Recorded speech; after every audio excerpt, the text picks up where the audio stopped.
श्री स्वामी समर्थ. दत्त जयंती फक्त 2 वेळा बोला हा मंत्र.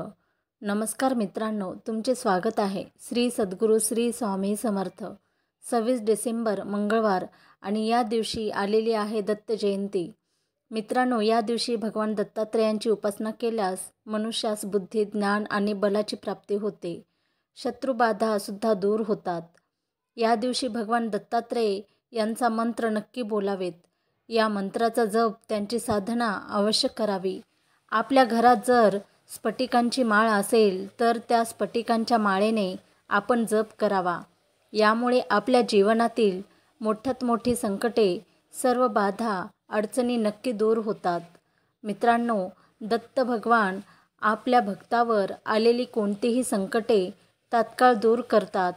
म्हणून या दत्त जयंतीपासून आपण या मंत्राचा जप करण्यास सुरुवात करा आणि मग प्रत्येक गुरुवारी, प्रत्येक पौर्णिमेस जप करा. या मंत्राचा जप इतका प्रभावशाली आहे की मनुष्यास जीवनातील मोठ्यात मोठे कष्ट याने दूर होतात. हे मंत्र आपण खालीलप्रमाणे देत आहोत.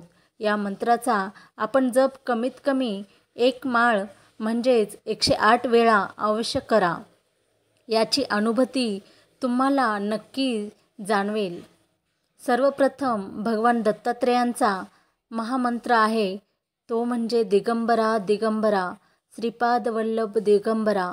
दुसरा तंत्रशास्त्रात सांगितलेला मंत्र आहे, जो तंत्रशास्त्रात अत्यंत प्रभावशाली मंत्र आहे, ओम द्राम दत्तात्रेयाय नमः.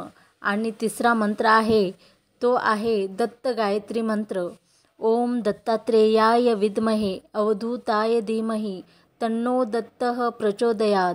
मित्रांनो, या मंत्राचा प्रभाव इतका आहे की आपल्या जीवनात काही पितृदोष असतील, पितृदोष म्हणजे आपल्या कुटुंबातील मृत्यू झालेले लोक जे मृत्यूनंतर पितृपक्षी जातात, तर त्यांच्या आत्म्यास जर शांती लाभलेली नसेल, तर किंवा आपल्या हातून काय चुका झाल्या, नकळत घडलेल्या असतील व त्यामुळे आपले पितृ अप्रसन्न असतील, तर अशा चुका, पितृदोष तात्काळ दूर होतो.